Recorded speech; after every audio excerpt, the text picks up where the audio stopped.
Hey, and welcome to a new episode of CRM Talks. I'm Anna from NetHunt CRM, and today we're talking about sales and marketing alignment and the role of CRM in this process. My guest is Luke Davies from eStoreMedia, and he's just in the process of establishing tight connections between two departments within his company. Watch this video till the end if you want to know who within the company should be responsible for aligning two teams, why both sales and marketing teams should use a single CRM system, and to hear our personal stories of miscommunication between sales and marketing. If you want to get more CRM related content, subscribe to our channel.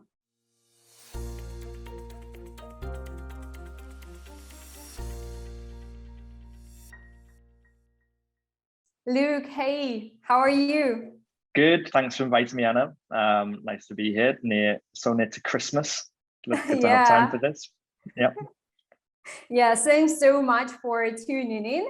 I actually invited Luke to make the recording of this topic because Luke just shifted to a new company, and as far as I know, they have a marketing director who also joined a company recently. So they are just establishing this sales and marketing alignment between the departments, and I think that we're going to have an interesting conversation. Sure. So I've used a CRM across pretty much all of my career from when I started in the recruitment company. Very, very old school, as I can feel my age now because I can see the changes. But I started in recruitment, had many years in that sector before going into technology sales, where I've worked from SDR to account executive, and now an SDR leader for global teams. So Luke, how do you define that sales and marketing alignment? So actually, I had my answer to this because obviously we've spoken about this before a few months ago, sales and marketing alignment. Mm-hmm. And I think I've changed from what I thought it was about quotas and KPIs and making sure everybody's on the same page, which I think helps the alignment. But effectively, now, after reading more into it and doing a bit of research, it's definitely to streamline a buyer's experience or journey. That's the whole focus of sales and marketing alignment. And I think internal things help with that, but that's what it is. When the buyer's journey is streamlined, it could be a whole host of things. So it's just basically, it's very easy to point out why it might not be happening, but without the focus of what happens to the buyer, then it will never happen.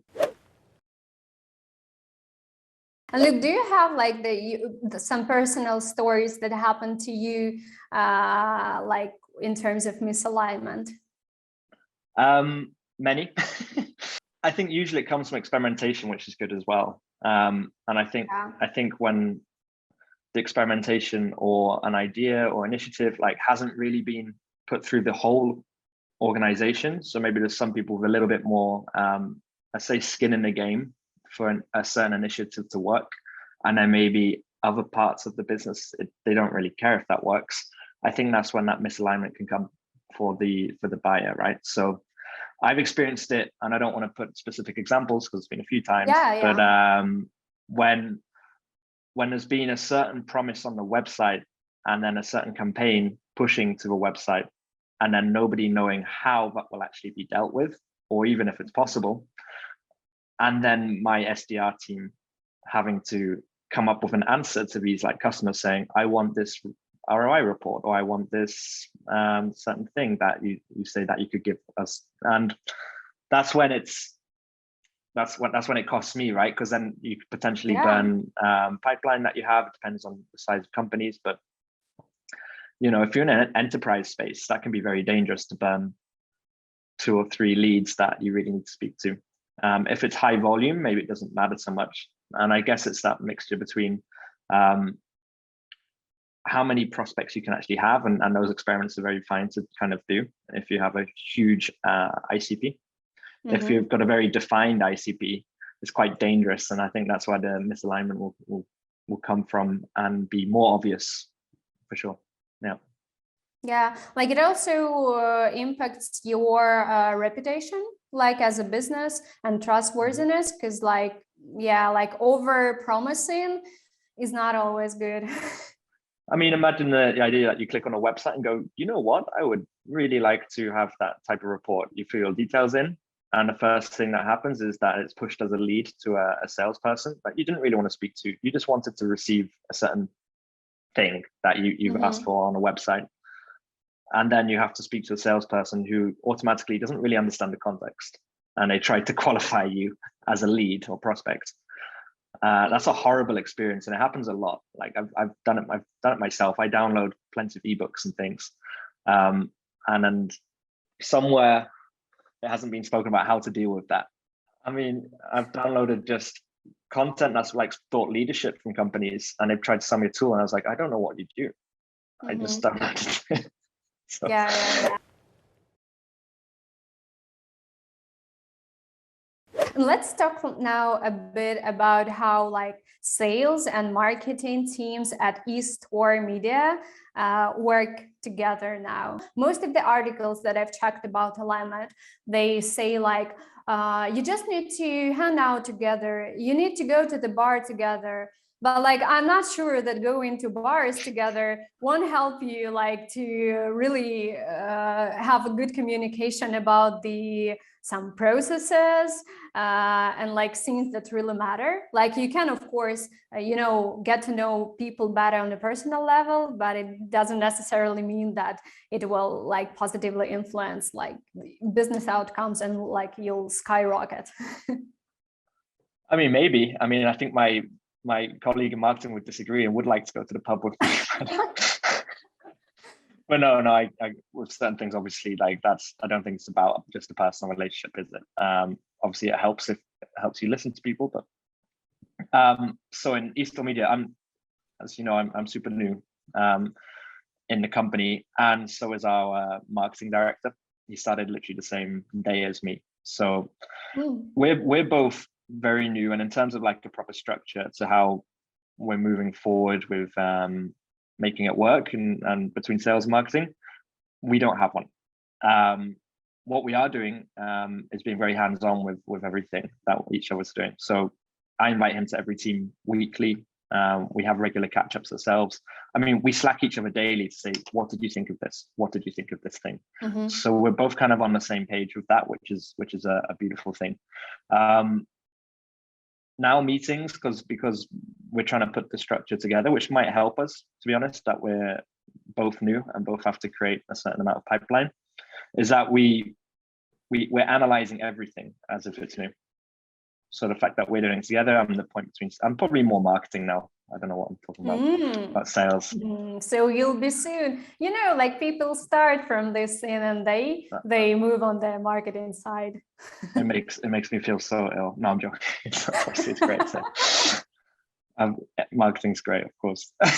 Yeah. But no, but we literally if we have a meeting, we'll have a recap email and ask opinions from the group about how did you think the structure, did you get value from this meeting? To the SDRs specifically, he's been a great resource so far to give advice from his background and likewise. So it's good to be involved with what he are building, a marketing team that's building.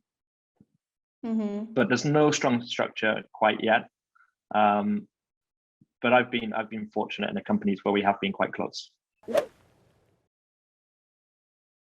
What do you think is like that secret sauce of effective interactions between sales and marketing? A secret sauce is a difficult one because I think people work in different ways. And also marketing, look, for me, it's very easy to relate to a performance marketer. Also, we probably share most of the similar KPIs of building a certain amount of pipeline. So performance marketer, I need to do my job well for him to succeed, or her usually. And I will definitely 100% need that person's help as well, because they're trying to improve the conversion rates of everything. So it's hand in hand. That's very easy. So there's no secret sauce necessary there. I think it's when it gets to the more creative type of marketing and then the experimentation. And so I would say the secret sauce there is communication and interest.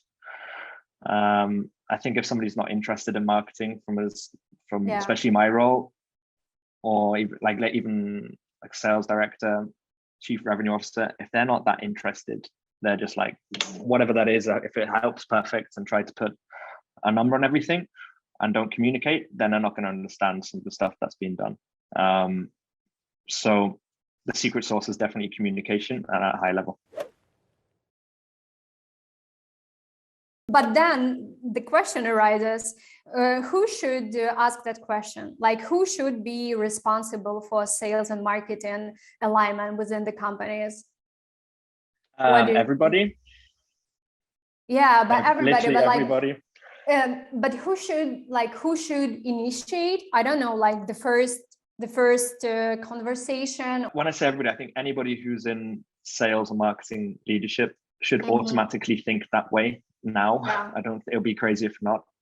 Marketing is definitely becoming more and more important than ever, more than sales, I would say. So everybody has to think that way.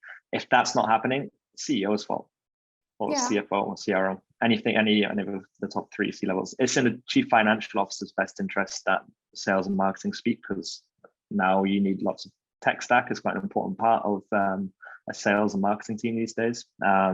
So they should care. They should be making sure they speak. The CRO, chief revenue officer, they usually come from a more salesy background that I'm seeing, but they need to care about marketing. And I think the future CROs could come from marketing rather than the direct CMO path. And of course, the chief marketing officer should have a keen understanding and make it happen between sales, because it's in the best interest. You can always be blockers. So I think from the CEO, I think, or founder, or owner, needs an understanding of marketing and sales. I agree with you. I also think that if not like the sales leader or CMO, then it should be CEO. You know, like he should you should receive the event invitation from the CEO for both like CMO and sales leader to get that first conversation about the alignment. Yeah. So let's now move a bit to the CRM, because you mentioned that you also discuss the tools you're going to use together with the marketing director. So do you think that sales and marketing departments should use the same CRM system? Yes, 100%. 100%. Why so? Like, are there any benefits? Like, definitely, I think that you think and you believe that there are, but for those who probably think that CRM is just for salespeople, but marketing should have like a separate system, why do we need to have a single one? From a personal point of view, it's transparency. Yeah. So I want every single lead in a CRM. I want all the information for what anybody in whatever department is doing to it. So whether that's a CSM, whether that's marketing, sent a certain campaign and I can see it in my CRM system, so that I know how to act accordingly and say to the person, you need to treat this lead in this way, and they've had this, and this is the context. And if it's across different CRM systems, that causes so much confusion, I think.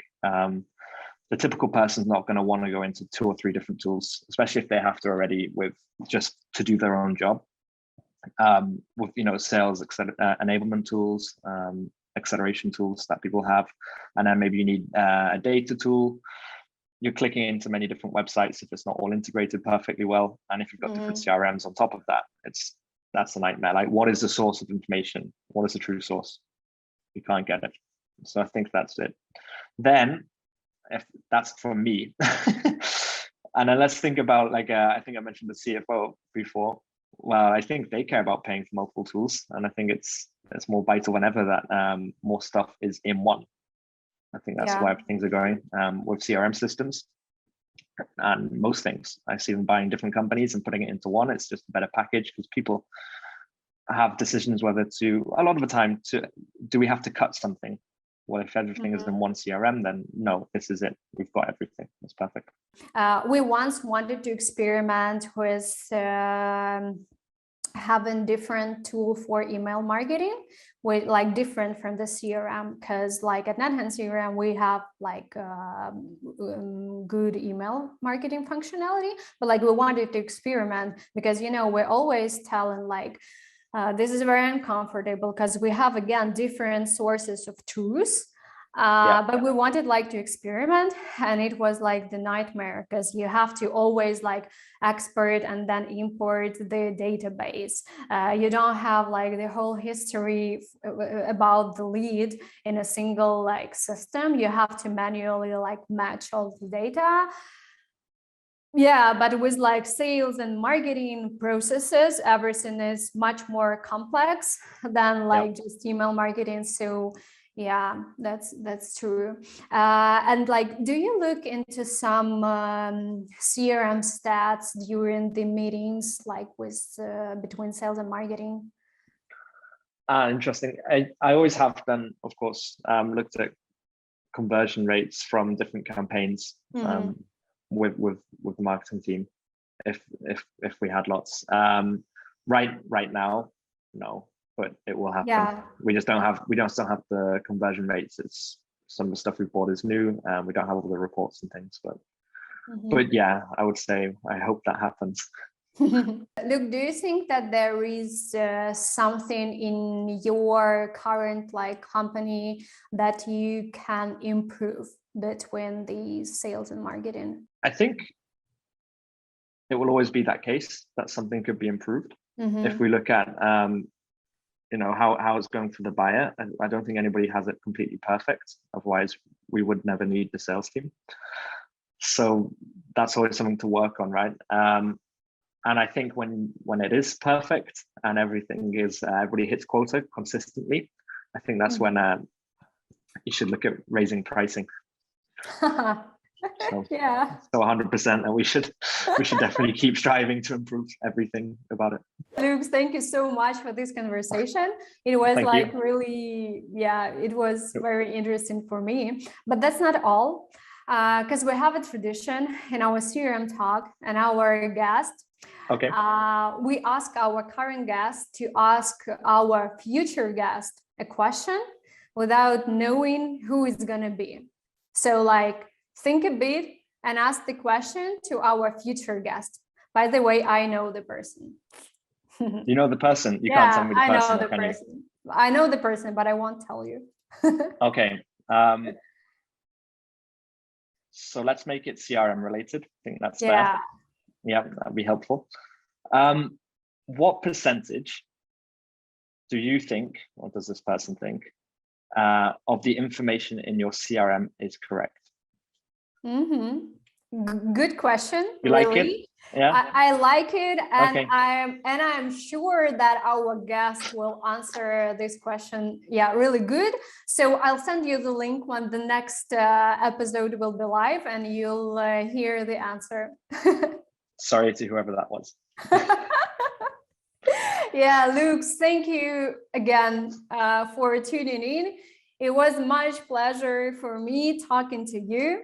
Thank you for your time, for sharing your knowledge, for sharing your expertise. That was a real pleasure for me. Thank you, Anna.